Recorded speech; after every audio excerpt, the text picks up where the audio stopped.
imenso prazer estar moderando esse painel, especialmente por ser um assunto que eu tive o prazer de trabalhar um pouco e vivenciar dentro da Universidade de Wageningen. Então, iniciamos a programação da tarde, chamando o primeiro painelista, senhor Corné Kempenaar. Bem-vindo, welcome. Corné é PhD em Controle Biológico de Plantas Daninhas. Corné vem da Holanda, onde atua como cientista sênior em pesquisa na Wageningen University and Research, no setor de agrosistemas, liderando o grupo de agricultura de precisão. Atua também como professor em agricultura de precisão em ciências aplicadas na Universidade de Aeres. É membro do CTGB, Conselho de Admissão de Produtos Fitofarmacêuticos e Biocidas da Holanda. Bem-vindo, welcome. Chamamos então o segundo painelista, senhor Fabricio Povh, graduado em Agronomia pela Universidade Estadual de Maringá, especializou-se em georreferenciamento de imóveis rurais pela Universidade Federal do Paraná, é mestre em máquinas agrícolas e doutor em fitotecnia, ambos pela USP, Exalc. Atualmente é coordenador de pesquisa do setor de mecanização agrícola e agricultura de precisão da pesquisa da Fundação ABC.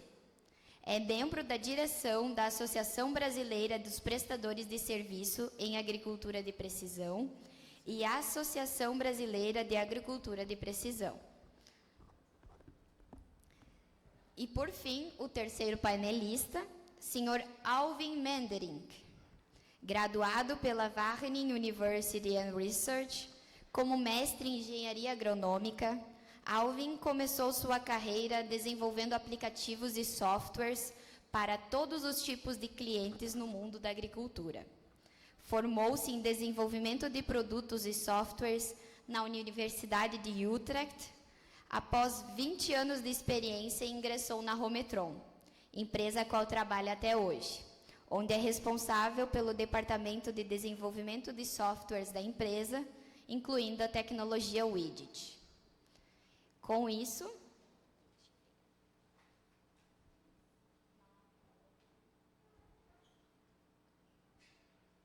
alô, opa, vamos dar início então ao painel. O primeiro painelista é o senhor Corné. Welcome, you're the first. And you have 20 minutes for the presentation. Yeah. And it will start. Good afternoon, everybody. Back after lunch again. I was asked to give a presentation on the state of the art of precision control for weeds and for diseases. You could say crop protection in the Netherlands. And I will do so. So in my presentation, a bit of the state of the art of precision farming with a focus on arable farming and a focus on precision control. And I will go a bit in depth on the components that are there for precision control, and then I will give a future outlook. Why precision control? This morning we already talked a bit about, you could say, the challenges that farmers face. And in Europe it's mainly coming from the policy of the European Union, and that's called farm to fork. And this is focused on, well, preventing emissions to the environment and stimulating the biodiversity. But if you look for pesticides, it says there should be 50% reduction in pesticide use compared to, not finally decided, but compared to 5 years ago. That will be the reference. And there should also be a reduction in the side effects of these pesticides. Well, besides that, IPM is a strategy in Europe that farmers are more and more asked to comply, and there is the pesticide use is always the last step in the row. Probably you know this. Well, there is also already compliance, and I will come back a bit to that later. And what you see happening also is the concern about pesticide resistance. We are trying to find the minimum of the pesticide use, but in some examples we see also resistance development. And especially for the Netherlands, it's a big concern what you see in potatoes at the moment. Potato growers heavily rely on fungicides to control this disease. and the number of active ingredients that is available is really going down. Okay, a little bit of theory. If you talk about minimizing pesticide use, there are several factors that play a role. You see them mentioned on the screen on the right side. So if you want to minimize it, you have to take into account many things. It's the plant protection product itself, it's the weather, it's the application technology, it's the conditions of the pest or the disease or the insects that you want to control. And then you have to deal with the crop conditions, soil conditions, and also the socio-economics. Well, and what I will show now is some examples of precision application that farmers do in the Netherlands. And these are also farmers from this field lab that I talked about this morning. What you see on the top left, is a farmer that's using, well, I would say a modern sprayer, but he's doing variable rate application of a soil herbicide. He uses a soil map. In this case, it's a soil map from a Veriscan sensor, maybe you know that. And it shows the variation in the clay content and the organic matter content in this field. And then the spraying is increased or decreased based on that map. And on the places where the organic matter is higher or the clay content is higher, you have to have a higher dose to get a good effect. Farmers like that because also by reducing the dose on the places where you can spray less, you're also harming the crop less. So it also stimulates the yield with a few %. On the bottom left, you see biomass dependent spraying. So there is a sensor mounted on the sprayer, and that measures the greenness of the crop, and then the dose is varied. In this case, this is done for the potato harm-killing herbicides or the leaf desiccants. That was the first variable rate application that was developed and implemented in the Netherlands. And more on the right side, you see the more advanced technologies. The top one is also weed control. And basically what it is there is cameras underneath the hood, roughly at a resolution of 10 centimeters. It's connected also with nozzles spaced at 10 centimeters, and they are spraying the weeds. And this technology is now moving up in the Netherlands in order to save herbicides. And then on the bottom right, you see another example of spot spraying. It's, in this case, detection of the Rumex weed in grassland, and the sprayer only sprays on the place where that weed is. So on the left, you see some examples. They are quite close to standard practice, and the savings is in the order of 20–30% compared to a reference. And for the other ones, you can go sometimes up to 90% reduction in the pesticide use. But the technology is more expensive to apply, and that's the trade-off. So that's some of examples. And also there's interest, of course, in non-chemical weed control. Farmers are experimenting with robots. They are not yet ready for practice, but there is quite some interest. On the left, this is a French robot that's doing mechanical weed control. And on the right, you see a Scandinavian robot, also with a solar panel, and that is also doing mechanical weed control. But it combines it with a technology that it knows where the sugar beet seeds were planted. So that information is also taken into account to improve the mechanical control. So these are some examples of ongoing technologies. Well, if you look at precision control, you see always 3 components. You have to detect the object you want to focus on, so there's always sensing involved, and there is quite some variation there. Mapping of the crop, of the soil. I talked about the soil herbicides, then you have to have the soil map. If you do biomass dependent spraying, then you have to have crop information. So there's quite some things to detect, and there's a variety of sensors. I come back to that later. The second part is decision making. You see also some variation there. On one hand, you see scientific models, and on the other hand you see expert judgment or to do it yourself solutions. And then you have to have the smart machines that can implement it. And more it becomes important that there's an effective farm data space. I will come back to that a bit later. And if you integrate these components, a few also words to mention what is available. You see the online and the offline systems. An online system is when the sensor is mounted on the sprayer and the decision is made there and the sprayer is doing what it's supposed to do. Like Rometron will show an example of that. And the other one is using some map that shows some variation. You can call it an historical map, and you make a task map from that, and you apply that. And there you can use, you can say, a scientific model, or you can do it yourself systems. They are also available. And during one of the next presentations, my colleague will show you something about that. There are still hardly any fully autonomous systems. They have been prototypes shown, but there's also some hybrid things where they still have to do some supervision in the variable rate or the spot spraying. Well, I said there's a lot of sensors available to choose from.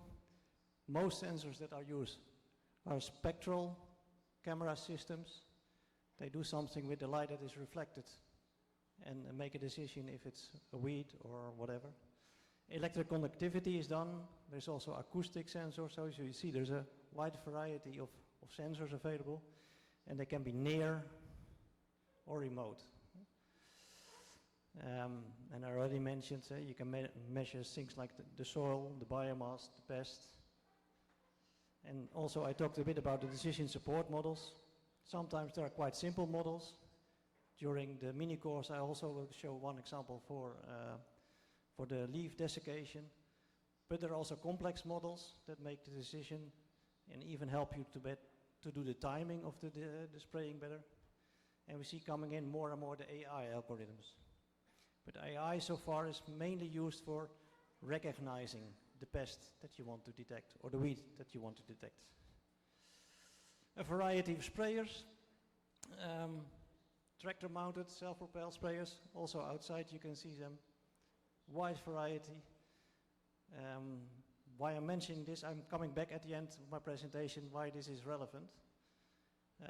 You see also the way of spraying, it's broadcast, it's bend, it's patch. Different types of, you could say, nozzles are available. And so there's a wide variety, and I will come back at the end why this is relevant. And this illustrates the position of nozzles. Doesn't matter what nozzle it is. What we want is that the product comes on the crop and not somewhere in the environment. Okay. An example of variable rate application. I already mentioned this farmer that was doing the variable rate application of the soil herbicide. In this case, this is a soil map made with a virus sensor, and that shows the organic matter variation of this field. It runs from 4% to 12%. If the farmer decides to do this, to make this task map, he can use one of the applications that Wageningen University and Research made. He can select the herbicide that he wants to use, and that is what you see here. And in this map, already in the computer, the translation is made from the soil organic matter map to the dosing map of this herbicide. And then also in the interface, the farmer can make the task map that is sent to his sprayer. And what you can see on the places where it's green, there needs to be a higher dose than on the parts where it's red. And this is adjusted to the sprayer that the farmer has. And another example of if you do biomass dependent spraying, again a similar approach. The farmer uses in this case satellite images. You can see the parts where it's darker green and where it's lighter. He uses the soil herbicide. He can choose also from a list. This is the dosing map that is for this product. And again, he can make the task map. And you can see on the parts where it's green now, he needs to do a higher dose to make it effective. Well, in both samples, the farmer will save roughly 20%, 30% of the herbicide. If you go to spot spraying, this is an example where we, with a drone, monitored the thistle plants in the onion crop, like what you see here. Here. The drone flies over the field and he maps the places where the thistles are, and this is actually the map where these thistles are growing. And what this farmer did is the year after, he was not able to control the thistles with herbicide in this crop, but he did the control in the winter wheat crop that was seeded afterwards. He knew the places where the wheat is growing, and this is a perennial wheat, so you know that it will come back on the same place, and control it in winter wheat with a herbicide that can do the job. And this is the spot spray map in this case. And then a bit further also the development of these autonomous robots. In the Netherlands, volunteer potato plants are very relevant for arable farmers because every 3 to 4 years they plant potatoes. And also what you see on this map, the big plant is a volunteer potato plant. And this is one of the first, you could say, autonomous weed control solutions that have been developed in the Netherlands. And a few farmers are using it. And basically it's based on a camera system also underneath the hood of this system. You can see the spacing of the nozzles is quite close, roughly 10 centimeters. There is cloud computation involved for detection of the weed that you want to spray. And here you see some of the image analysis shown on an infographic. And you can imagine that you can make large reductions in the pesticide use in this case. And here I think there should be a movie. Is it running automatically? Nope. Cris, dá o play no vídeo lá. We still have some time. Can I start it here? Or?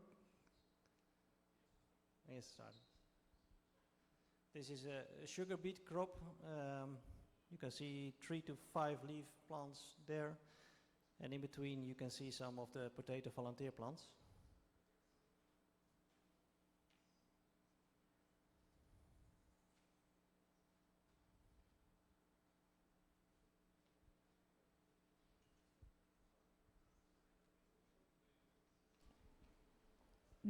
Maybe you can continue? Yeah, but because we can maybe do it later.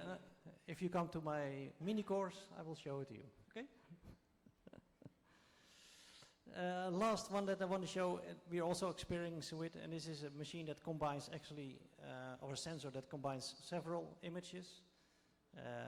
Last year we bought the Augmenta sensor system. You can see it here.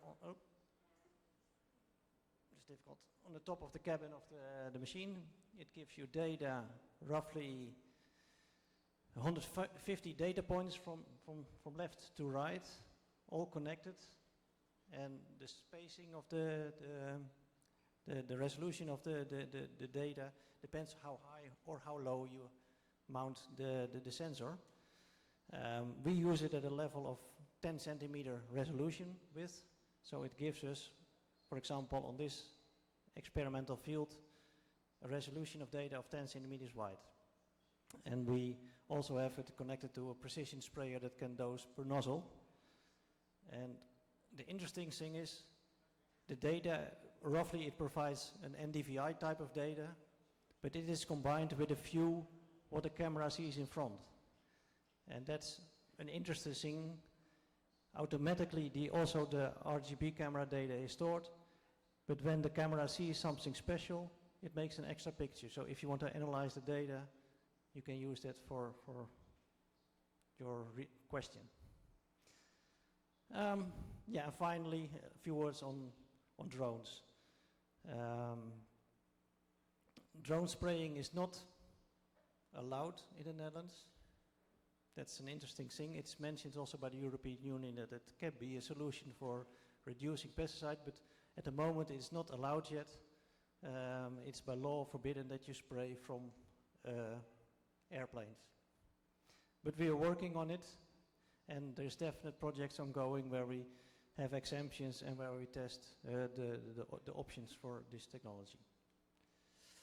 Then a few words on the project that we have between the partners here in Brazil and in the Netherlands. I will not go into detail, but I will only mention one thing from what we do in work package 2. There is one on work package on weed control. Well, Alwin will speak more about that. And in the last, number 4, there is a type of evaluation together with Telmo Amado, Professor Telmo, on how to use different yielding varieties on different parts of the field and what benefit it will give. But what I want to mention is I showed a lot about technologies that are focusing on the spatial variation of the field, but in some cases the timing is more important in terms of saving of pesticides than the variable rate application. And in this project we also work on the improvement of the prediction model for infection of the white mold. And I skipped this one. Okay, a few words on digitalization. Data-driven farming will become more important. It's not only for the precision agriculture, but also for the compliance. Actually, the same what Professor Bassa also said this morning. Farmers somehow have to show that they, well, do good things for the environment. Well, and in the case, if you can show that you saved a large amount of pesticides, it will be rewarded too, just like for the nitrogen. For that reason, farmers have to have a mature farm data space that they can control the data that is generated on their farms. And for precision farming, precision control, it's important that sprayers can log the as applied map and they can send it back to the farmer. So that is, I would say, a driver for innovation at the farm sprayers side. In the beginning I said, why did I give all these definitions? At the European Union, there is a Povh working group defining which technologies give a certain reduction in pesticide use, and they want to use that also in the pesticide admissions. And so if you have a sprayer or an application technology that gives,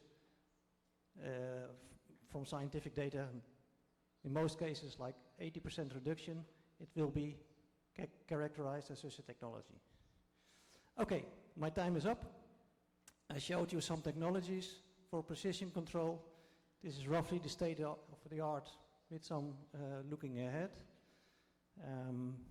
Adoption, I would say, is still slow. That has to deal with, they cost more and the benefit is not really there. It's the carrot is the stick. And compliance will be another driver for innovation. Thank you for your attention.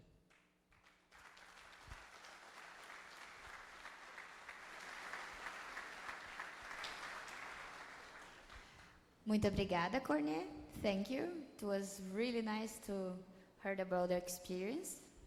E agora, então, chamamos o segundo painelista, o senhor Fabricio Povh. Bom, boa tarde a todos. Fabricio da Fundação ABC. Então, primeiro, muitíssimo obrigado pelo convite, pela oportunidade. Sempre uma satisfação poder voltar ao Rio Grande do Sul. E parabéns a Teodoro, ao Telma e toda a equipe envolvida em mais um evento de sucesso. Parabéns. Bom, então vamos lá. Esse é um assunto que foge um pouco do que nós estamos acostumados. Talvez no Brasil a agricultura de precisão sempre teve um enfoque muito mais corretivos e fertilizantes, serviços de amostragem de solo, taxa variável. Então, quando a gente sai desse universo e vai para a parte de defensivos, herbicidas, fungicidas, inseticidas, eu acho que nós estamos aprendendo, né? De tanto que a gente sabe a respeito da aplicação de corretivo e fertilizantes. Acho que nesse outro mundo aqui nós temos muito que aprender ainda. Bom, eu tentei juntar um pouco do que a gente já fez, testou e viu ao longo dos últimos anos, mas nessa linha mesmo de defensivos. Só para quem não conhece a Fundação ABC, então nós estamos em Castro, no Paraná. É uma instituição de pesquisa privada e é mantida pelo próprio agricultor. Então é o produtor que tira o dinheiro do bolso e paga para financiar a pesquisa. Tá? Não é um evento, não é uma instituição governamental. E o ABC é Arapoti, Batavo e Castrolanda. Arapoti é cooperativa Capal, a Batavo hoje é cooperativa Frisia e a Castrolanda continua como Castrolanda. Então esses são os produtores dessas 3 cooperativas que compõem aí o grupo que mantém a Fundação ABC, que ano que vem completa 40 anos. Bom, então vamos lá. Eu separei em 3 itens que são distintos. Talvez plantas daninhas, vocês estão vendo que está muito mais avançado, depois o Alwin vai falar muito melhor que eu sobre isso, mas a gente vê essa linha de sensores, que identifica a planta daninha, aplica, ou câmeras, que já é um passo à frente. Vocês vão ver que pode aplicar o herbicida no meio da soja, porque ele consegue separar isso. Já na questão de doenças, um pouco mais complicado já que planta daninha, porque a planta daninha eu estou vendo ela. Ela já está ali, ela já cresceu, e eu vou escolher qual herbicida, qual ferramenta para controlar. A doença, muitas vezes, a gente trabalha com aplicação preventiva. Então eu dependo de ter a cultura, que é o hospedeiro, eu tenho que ter o patógeno, daí tem o pessoal trabalhando com coletor de esporos para ferrugem, por exemplo. E eu tenho que ter a condição ambiental, que é os modelos de favorabilidade. Então veja que eu já tenho mais o que analisar para saber se aquela doença vai ocorrer ou não, como, quando, quanto, para eu poder fazer o controle. E pragas já seguem um outro caminho, porque geralmente a praga está lá, eu também consigo ver, só que ela fica escondida lá, e geralmente quando eu tento usar alguma tecnologia para monitorar isso, eu vejo o dano. Ou eu uso a armadilha para coletar a mariposa, só que a gente vê que tem esse gap, que talvez a gente tem muito a estudar ainda, que é da mariposa que eu coletei na armadilha, até ela ir lá e fazer a posição do ovo, e aquilo virar uma lagarta, e realmente dá dano econômico.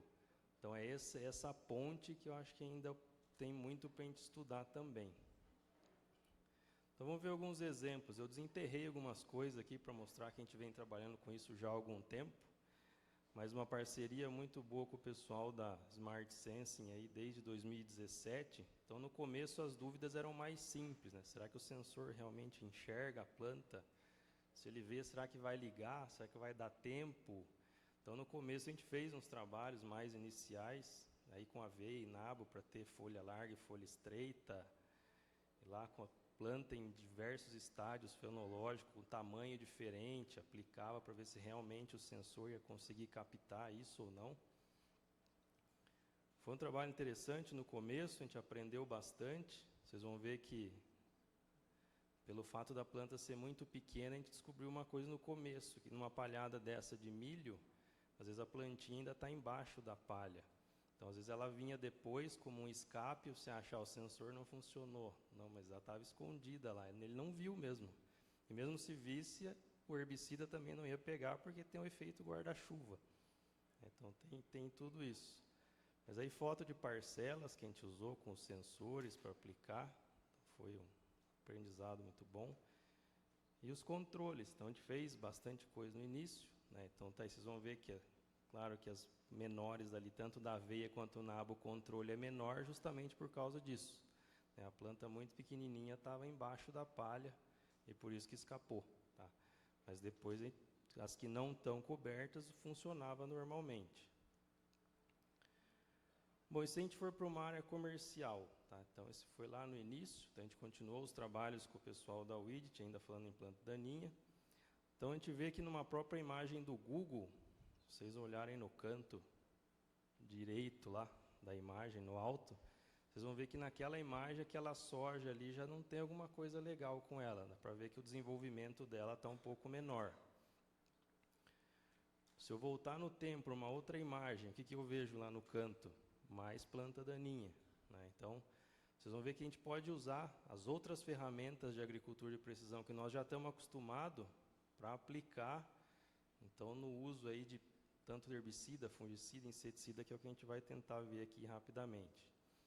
Então, só um exemplo, a gente fez a condutividade elétrica do solo, mostra a mesma região lá com menor condutividade. Se eu separar isso em ambientes e coletar solo, aquela região tem menos argila, menos matéria orgânica, menos água. Então, com o tempo, historicamente, as culturas ali não se desenvolvem bem, né, e é óbvio que eu vou ter um desenvolvimento maior de planta daninha que vai ter um banco de semente maior. Então, com o tempo, isso se torna um problema, que é o que aconteceu aqui. E com as outras ferramentas que a gente já usa, eu consigo explicar isso muito mais fácil. Bom, aqui entra em todos os sensores que o Corné já falou, o Alwin vai falar mais um pouco, então não vamos repetir. Mas se eu pegar o sensor widget e fizer uma aplicação de herbicida nessa área, justamente a região que ele mais aplicou herbicida é a região que eu tenho o maior banco de semente, que é a região onde a cultura não se envolve direito. Se a gente pegar uma imagem, aqui é só um zoom maior para vocês verem mais de perto, mas realmente onde gasta mais herbicida é naquela região. E numa outra situação, aqui eu plantei uma ervilha, né, e naquela mesma região apareceu o nabo, só lá, no resto da área não. Da mesma forma, o banco de semente que eu tenho ali, uma planta daninha que até a espécie, com base na variabilidade que a gente pode ter no solo, pode ser diferente. Então, nesse caso, para o produtor que fala, mas eu não tenho tecnologia, eu não consigo. Então, a gente só separou o sentido de aplicação, pegou um herbicida, aí, um Bazagran, que é o que eu posso aplicar para nabo no meio da ervilha, desseca num sentido, cortando o talhão, e não na área inteira, porque não é um problema que eu tenho na área inteira. Então, já é um conceito de aplicação localizada, sem ter muita tecnologia. Se o problema é só aqui, aplica só aqui, não aplica no resto da área. E daí pega o cletodin para controlar o azevém, que daí sim eu tenho na área inteira, porque essa área já foi cultivada com azevém, eu vou ter que fazer 100% da área, eu faço separado em 100% da área. Mas já economizei 80% do herbicida de um deles, só mudando ali a região de aplicação.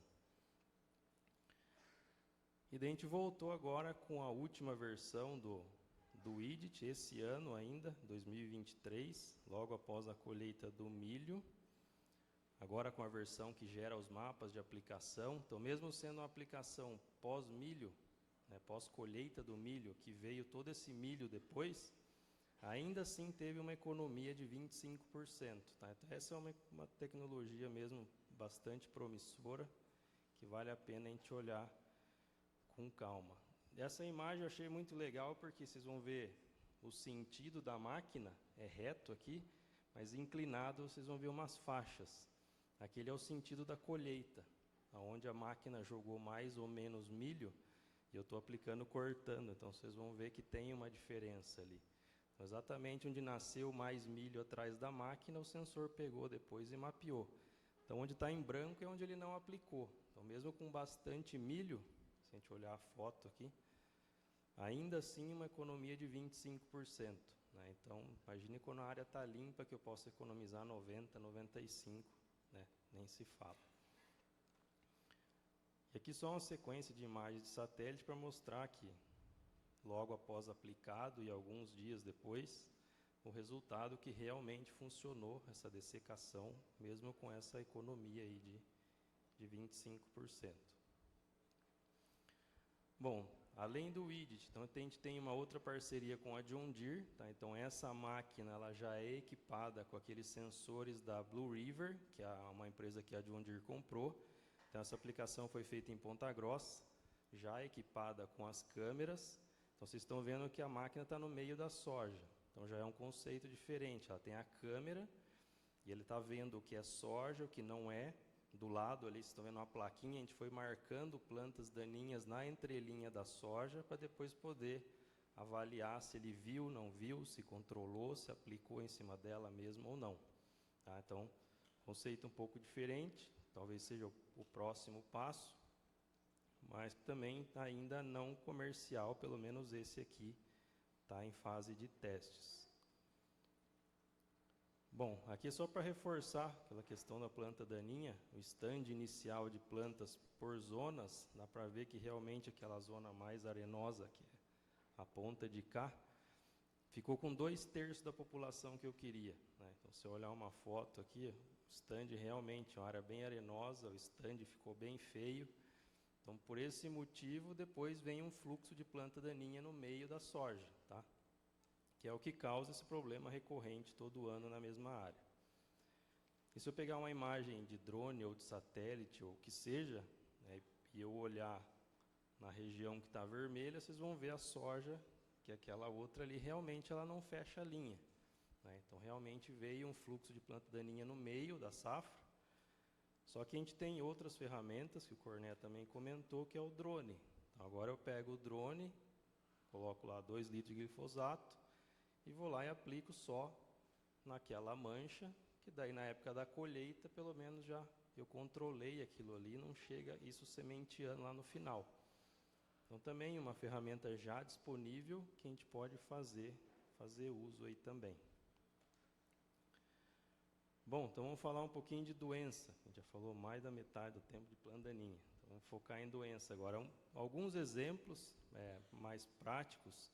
Então, nessa mesma área que vocês já viram que tem um gradiente de textura, numa determinada safra de soja apareceu aquela reboleira vermelha, na parte mais argilosa do talhão.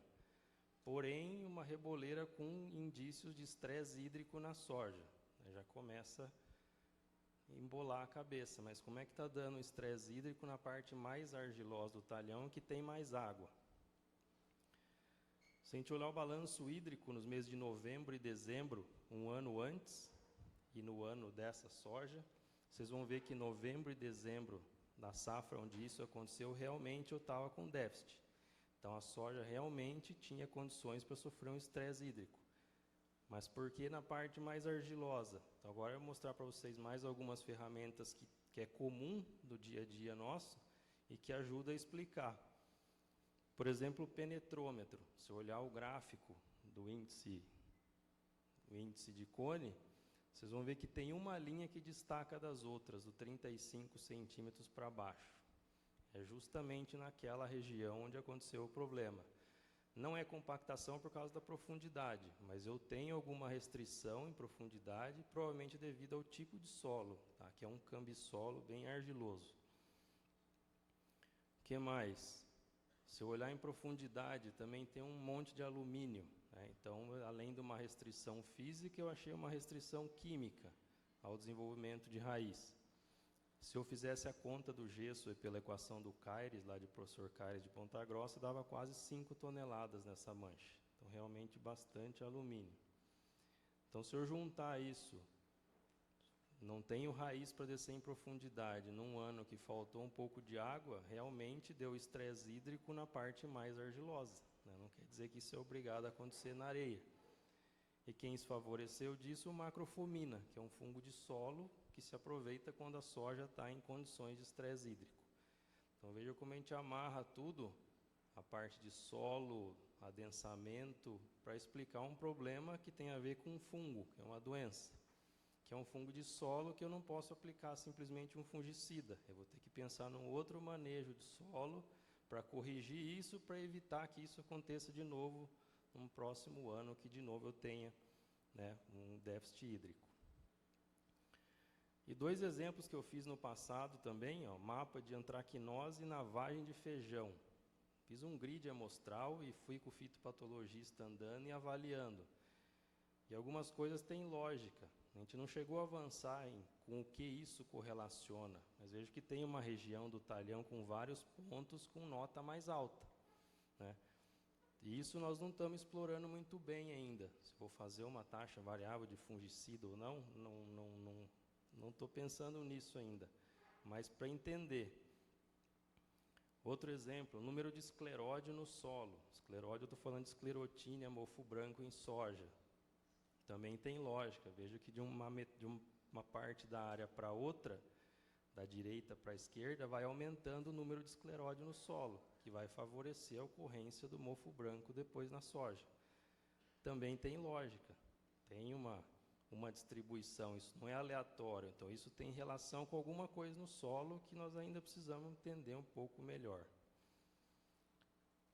E o último exemplo de doença, que foi dessa safra, um ensaio que era um comparativo de controle de ferrugem com drone versus tratorizado, mas o engraçado é que essa área tem 140 metros e a minha avaliação de ferrugem ela veio aumentando de lá para cá e embaixo o controle de ferrugem.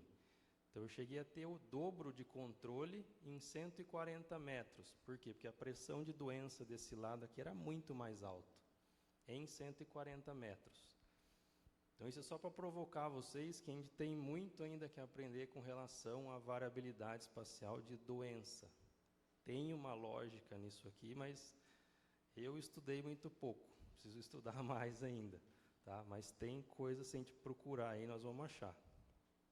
Aqui só um mapa de NDVI da mesma área.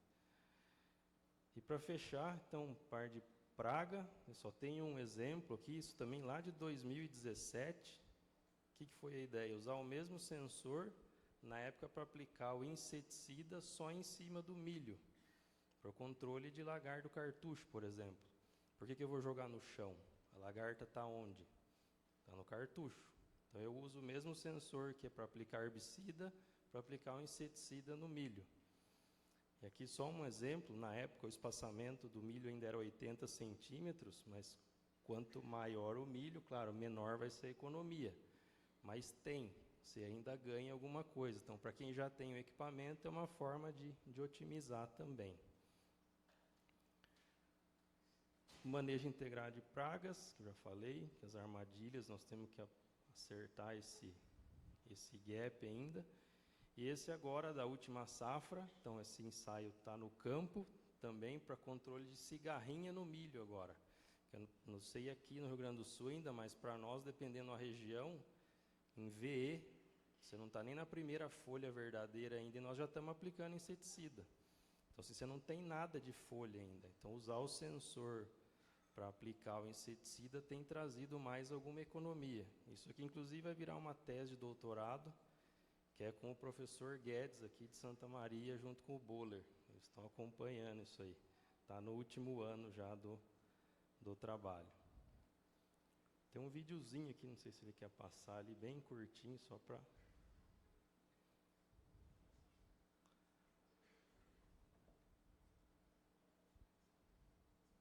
Tirou?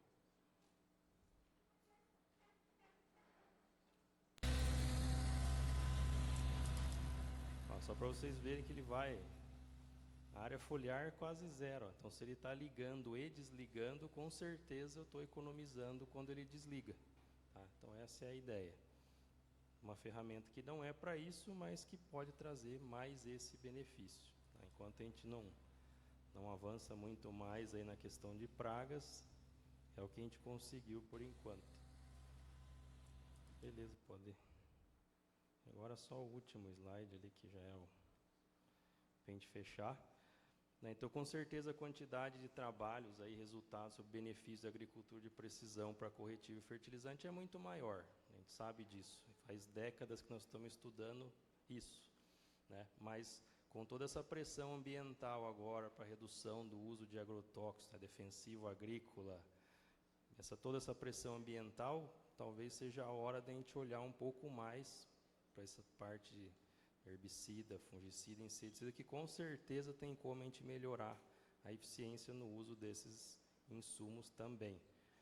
Entretanto, aí com um pouco de criatividade, conhecimento agronômico, a gente já consegue, com as ferramentas disponíveis, fazer alguma coisa, então, que traga algum benefício ao produtor. Beleza? Obrigado pela atenção, aí um bom evento a todos.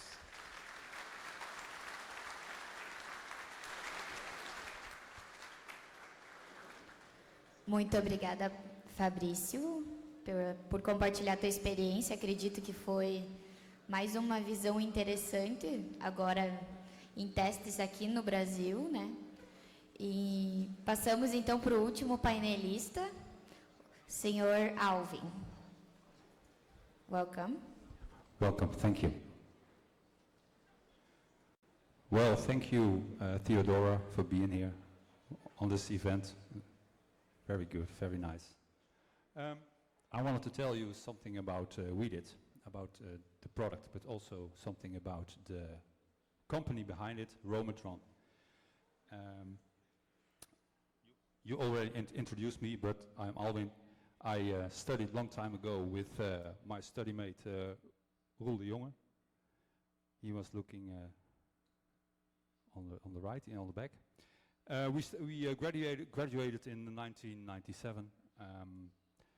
Currently, I'm the head of software development of Rometron, but I'm involved with the project lead of the Smart Soybean project, Corné mentioned earlier. And I wanted to tell you something about the history, about how it works, the Sense, Detect, Act, the technology, the worldwide appearance, and the future development. Well, it started in 1997. Roel had the internship at a company, and the company was looking for a solution to spray to less herbicides on pavements. So he was doing his job, and he had a little yellow machine, and was wow, it looked pretty nice actually. And 2 years later, the MK1 was born. Actually, it was pretty good. It was working with a chlorophyll fluorescence, and the technique was handed over, or was an idea of the Wageningen University, because the company didn't know it, so they had to ask the Wageningen University, what should we do? And they made the prototype with the chlorophyll fluorescence. Well, it also had a detection technique, had one solenoid, and we had pretty good savings, 50%. After a couple of years, the MK2 is developed, and it already had the curve compensation. Curve compensation means we use the PWM technique to spray equally in the corners.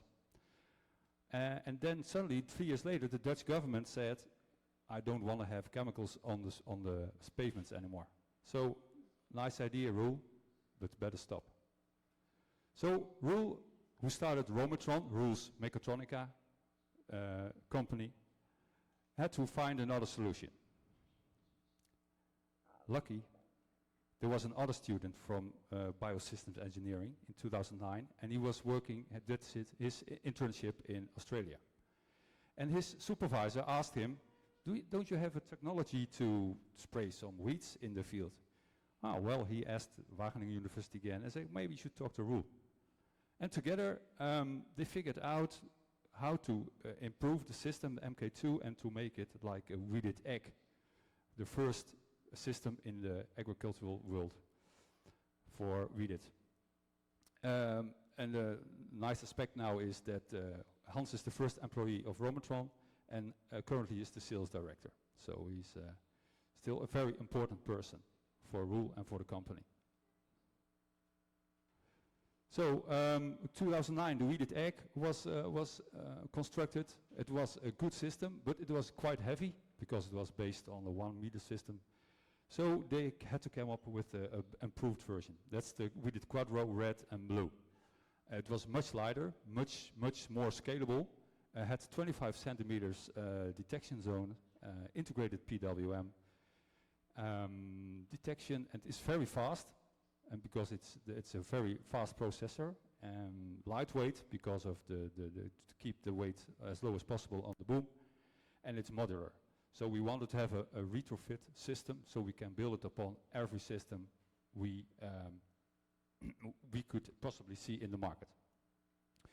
From the MK2, in the end, were 100 systems sold, and now from the weeded red in total and blue are nearly 2,000 systems in the world active. Well, I have a small video. Maybe we can start it.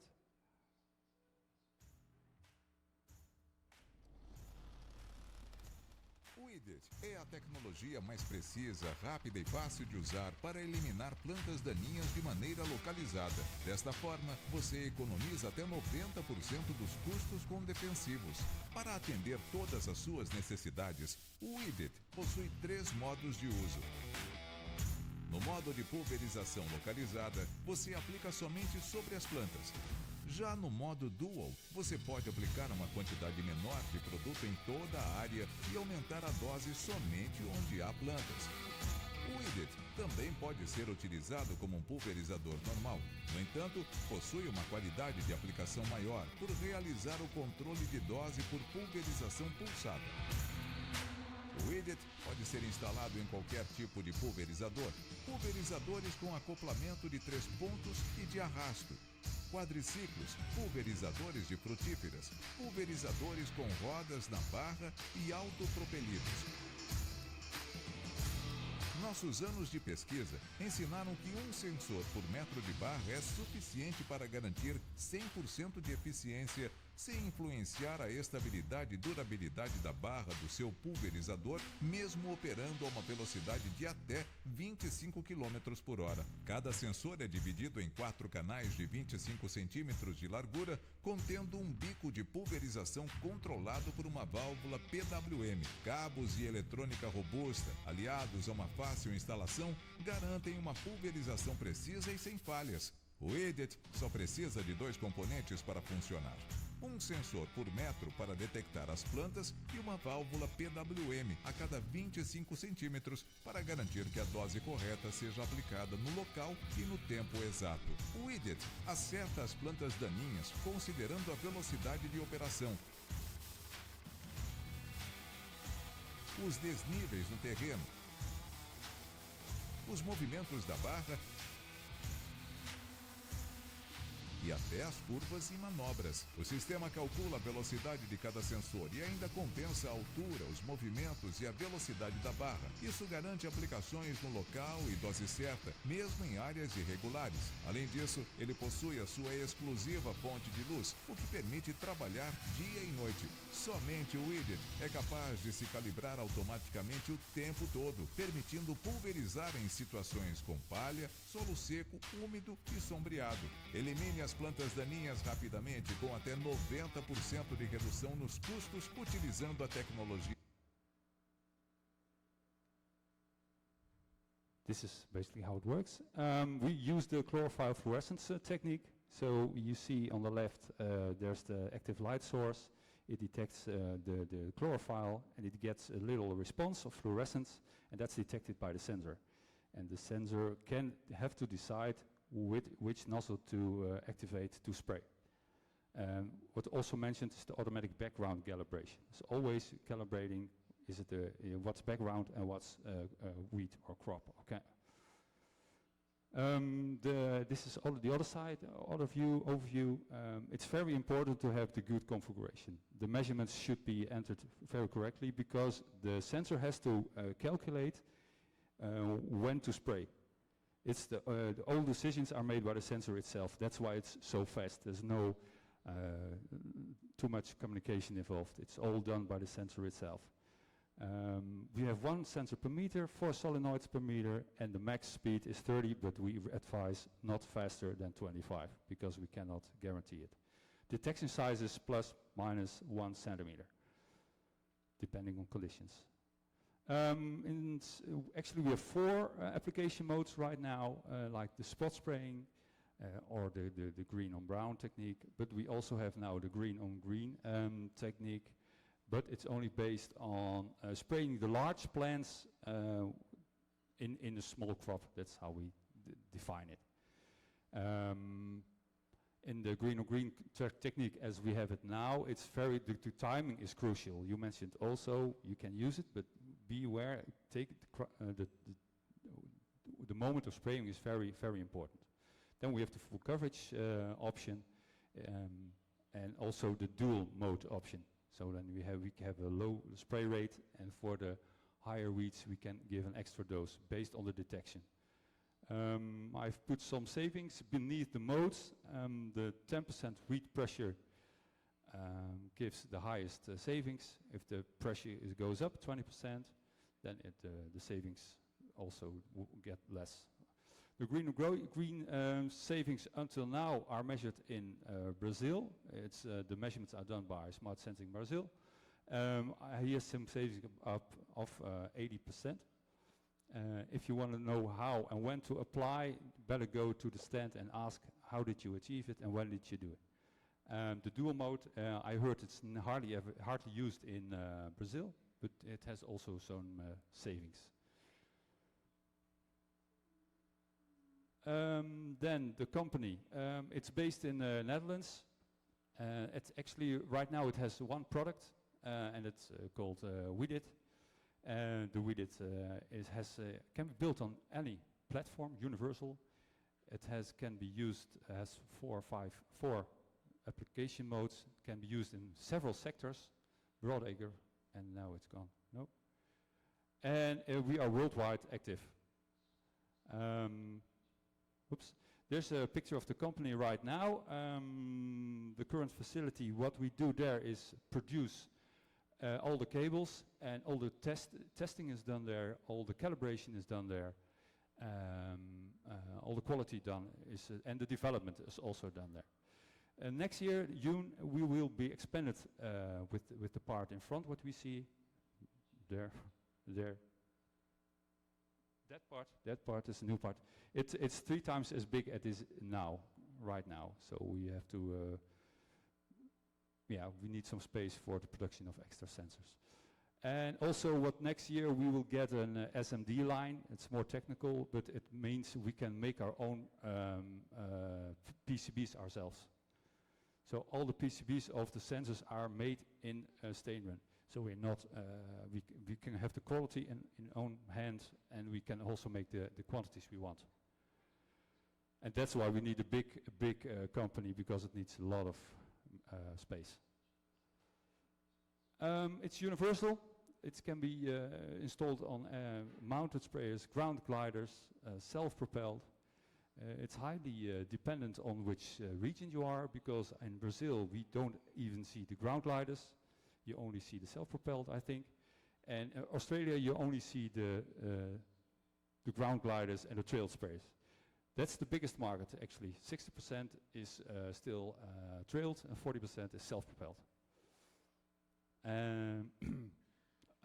In the sectors we are in the broadacre market, that's the largest market, but we also are in the orchards.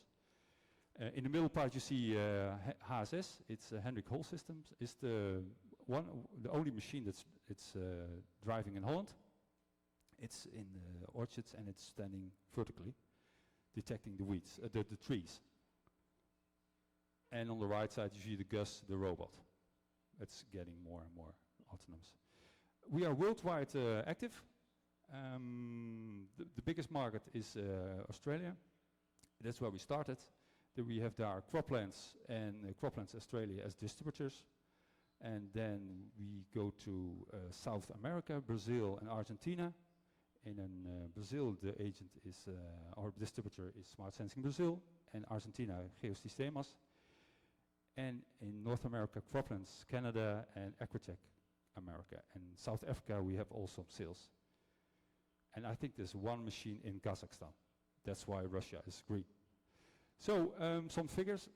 We're 25 years in business right now.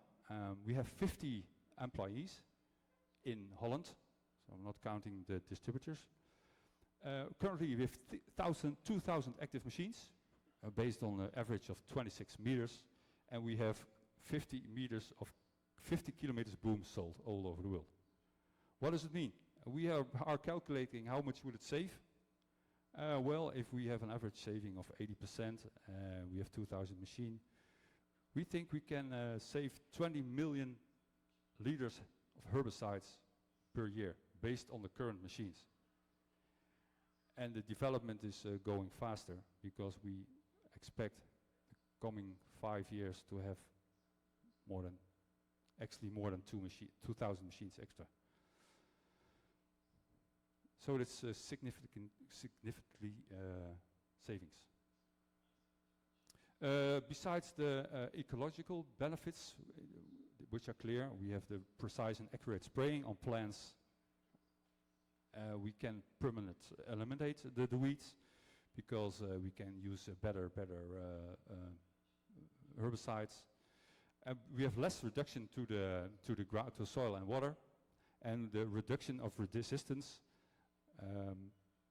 is also very important. Besides that, we have the economical profits. It's quite easy. We have the reduction of cost for the herbicides, insecticides, fungicides. You can have more selective herbicides which you can use because if you use the spot spraying mode. The maximum uptime, because we have the active light source, we can drive night and day. Some farmers prefer in the night, but it's you can drive longer. The high speed, 25 km an hour. Don't do it faster. Some farmers want to go faster, but why? Because it's faster. And then the auto background calibration. It's very important. You don't need to calibrate the system. It's automatically calibrating each time. Yes, the partnerships. We cannot do it alone. It's very important. We are a company and we can design and manufacture things, but we need partners to help us. We need the knowledge to do some investigations for us. That is why I put in Wageningen University, but also University of Santa Maria we're working on last year, this year. They have the ideas, we have the company to make it work. We can design, manufacture, and also the third part is very important, the distributions. We need to have the feeling of the farmers. That's what I can't, because we don't know to have the economic knowledge like you have. We don't have it. So we need to have that information. Good support is very important. It's not a plug-in. I heard plug and play. We try to make it as easy as possible, but it's not a plug-and-play system. Precision spraying is it's complicated. So very good support is very important. So we are heavily rely on the distribution of, in this case, smart sensing. And what we do in some future projects we're working on right now with WP1 and 2 and 4. Can we use variable rate in desiccation? Actually, that's where we're working on. We did some trials this spring. And can we improve the green on green concept? Are there other ways to detect green on green? Some algorithms. We're still working on. We have some ideas, but we have to figure it out. Future developments, what we're working on. We have seen that green on green works in Brazil pretty good, but we want to roll it out in other countries like Argentina. But we need to have some more, we have the experience now, but we want to roll it out further. What we are making right now is the high precision data maps. The data is coming across. Right now we have the maps, the as applied, but also the crop density data. Because the chlorophyll is an indication of the amount of biomass you're measuring. What we measure now is per, we call it a pixel of 25 by 25 centimeters. We do a measurement, average measurement of the chlorophyll between 0 and 255. So then we have a global indication of the biomass. But as a software guy, I know this is quite a thing, because when you drive in Australia with hundreds and hundreds of hectares, this is a lot of data. So we have to handle it, we have to keep it fast.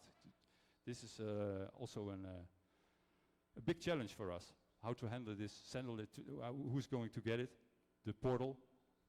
So, but we managed it. Real-time system support.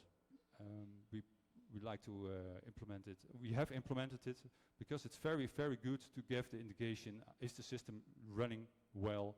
Do I get the right feedback? Especially when you think that robots are in the future get a bigger market, gain a bigger market. So we want to have control over the systems. Can I send instructions to the system remotely? Can I do an update remotely on the systems? So yeah, it's very important. And yeah, it's we always try to continue improving the system, like better performance, smaller patches, detection, smaller, maybe lighter. Yeah, that's it. The biggest system we have sold now is running in Australia, and it's 40 meters running, 40 meters wide. So yeah, it's growing bigger. So some key takeaways. We have 25 years proven technology. It's based on the art of a chlorophyll detection technique. We design and manufacture all the things in Netherlands. And it's very important that we are a reliable worldwide partner.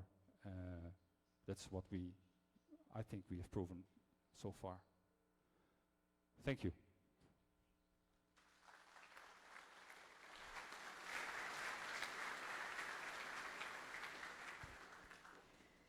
Muito obrigada, Alwin. Thank you.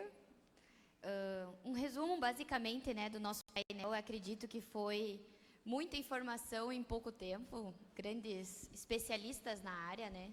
Várias experiências, tanto de quem da pesquisa no Brasil, né?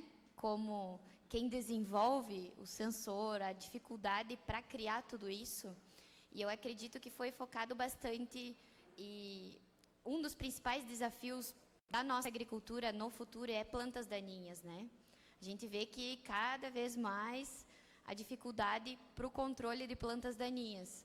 Então, a tecnologia está aí, tem muita coisa para se desenvolver ainda. A gente vê que a indústria está buscando, né, melhorar. E eu acredito que dentro do assunto doenças, que foi tratado também, o Corné ressaltou principalmente o momento de entrada, né? Então, no caso, o tempo da aplicação, a questão do controle de mofo branco, que é um dos pacotes que está sendo desenvolvido dentro do projeto, acredito que tem um benefício muito grande para a nossa agricultura, né? E também pela questão da pulverização, como o Fabricio comentou, a utilização da tecnologia com uma nova visão. Então, utilizando o sensor, buscando a localização da planta, o inseto. Então, eu acredito que isso é basicamente para todos os técnicos, estudantes, todo mundo pensar um pouco fora da caixinha, mas utilizar o que a gente tem para melhorar a nossa agricultura. Então, a gente está um pouco acima do tempo. As perguntas, se alguém tiver e quiser encaminhar para o WhatsApp, a gente pode repassar para os painelistas depois. E também nós vamos ter um momento bem legal lá no Happy Hour, né? Então, contamos com a presença de todos. Eu agradeço a presença de todos os painelistas. It was really, really nice to have you here in Brazil and explain your experience here. Então, muito obrigada a todos.